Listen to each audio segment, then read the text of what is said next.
रची महेश निज मानस राखा, और फिर पाई सुसमय शिवा सन्न भाषा। रची महेश, भगवान शंकर जी ने इसको लिखा है और लिख करके अपने मन रूपी मानस में धारण कर लिया, और फिर पाई सुसमय शिवासन भाषा, मन में धारण करके शुभ अवसर आने पर मां पार्वती जी को श्री राम जी की कथा भगवान शंकर जी सुनाते हैं। और गोस्वामी तुलसीदास जी महाराज कहते हैं मैंने नहीं लिखा। देखिए, परम पूज्यपाद गोस्वामी तुलसीदास जी श्री रामचरितमानस की रचना को जब प्रारंभ किए, संस्कृत भाषा में लिखना प्रारंभ किए। प्रातः से लेकर के सायंकाल तक लिखते, रात्रि को विश्राम करते, अगले दिन प्रातःकाल उठते, उठकर को देखते जो भी पहले दिन लिखा था वो सब मिट जाता।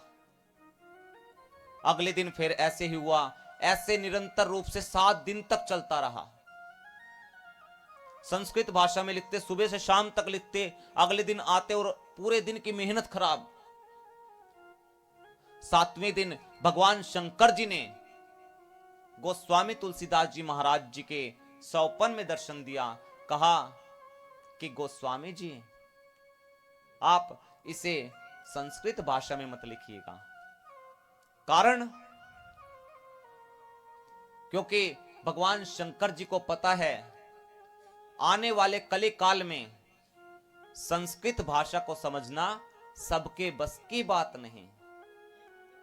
इसे ऐसी भाषा में आप लिखिए जो कि सब कोई समझ सके। इसे अवधी भाषा में लिखना प्रारंभ किया। अब अवधी भाषा में लिखना प्रारंभ किया तो काशी के विद्वान खड़े हो गए रामचरितमानस के विरोध में, कहने लगे ये कोई ग्रंथ नहीं है, ग्रंथ तो संस्कृत भाषा में लिखा जाता है, ये कोई ग्रंथ थोड़ी ना है। गोस्वामी जी बोले कि मैंने नहीं लिखा। विद्वानों ने कहा फिर किसने लिखा? गोस्वामी जी कहते हैं रची महेश निज मानस राखा, पाई सुसमय शिवासन भाषा। भगवान शंकर जी ने लिखा है।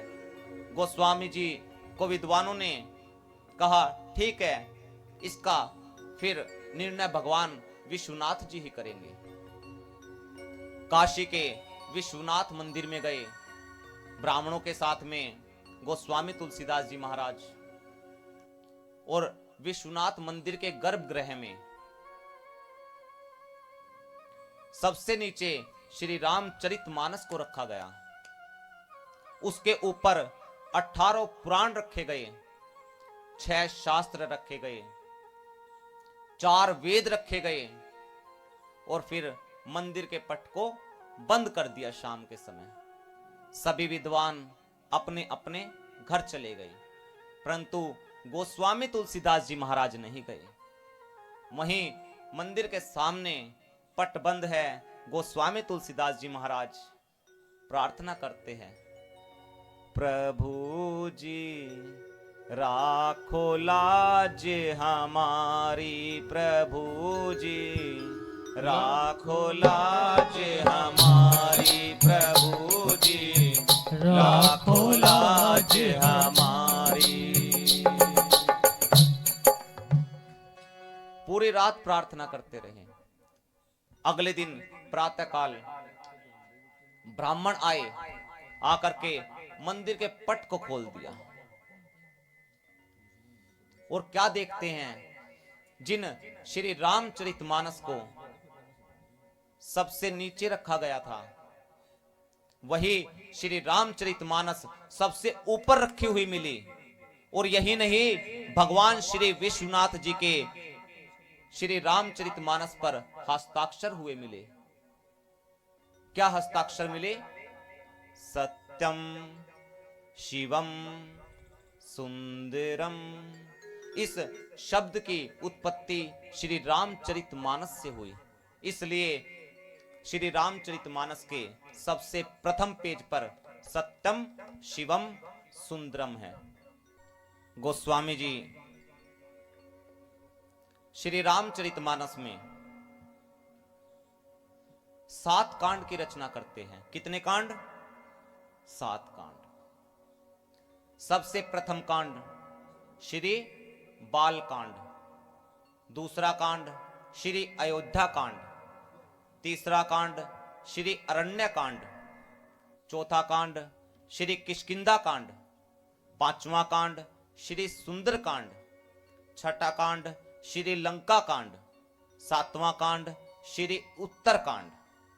ये 7 कांड की रचना गोस्वामी तुलसीदास जी महाराज करते हैं।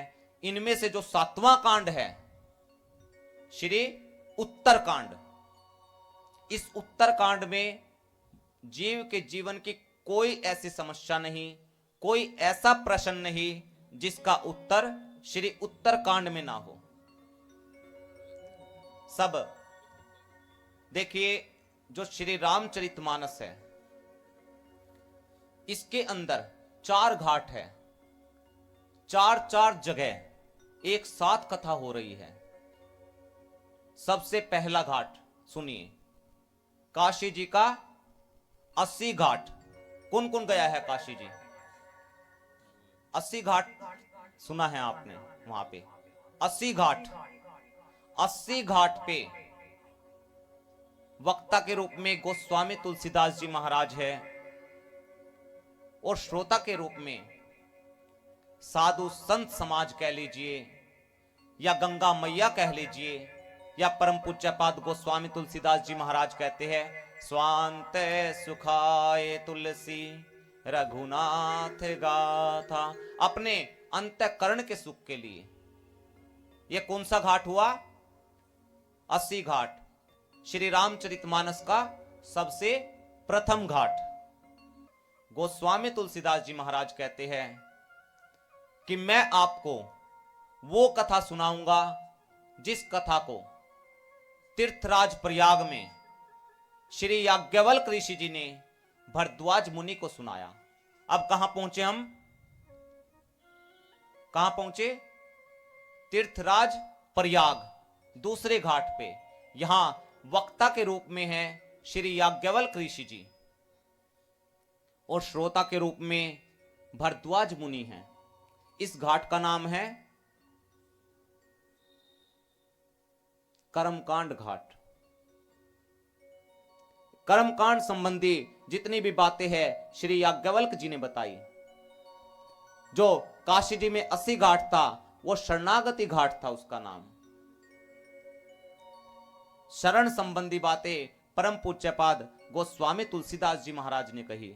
यहां दूसरे घाट पर तीर्थराज प्रयाग में श्री याज्ञवल्क जी कहते हैं कि हे मुनिवर, मैं आपको वो कथा सुनाऊंगा जिस कथा को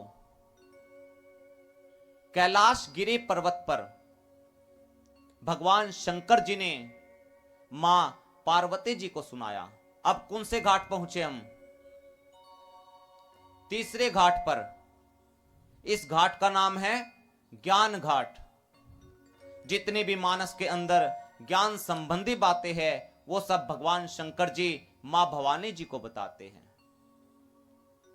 अब यहां पर भगवान शंकर जी मां पार्वती से कहते हैं, हे देवी, मैं आपको वो कथा सुनाऊंगा जिस कथा को नीलगिरी पर्वत पर श्री काकभुशुंडी जी महाराज ने पक्षीराज गरुड़ को सुनाई। इस घाट का नाम है ज्ञान घाट।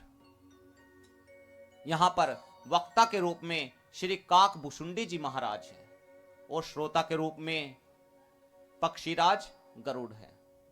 अब वापिस कितने घाट हुए हमारे? 4। अब 5वां घाट कौन सा है? ये खेकड़ा के शिव मंदिर का घाट।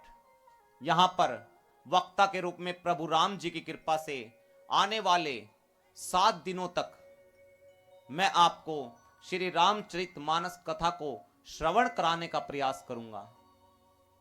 और आप श्रोता के रूप में इस श्री रामचरितमानस को, इस श्री रामचरितमानस रसिक बन करके इसको श्रवण करेंगे। और इस हमारे 5वें जो घाट का नाम है, क्या नाम है, क्या नाम रखा जाए? भाव घाट। आपको सभी को बड़े भाव से सुनना है आने वाले समय तक। यहां पर चारों घाटों पर श्री राम कथा की महिमा को सभी वक्ता बताते हैं। जय जय राम कथा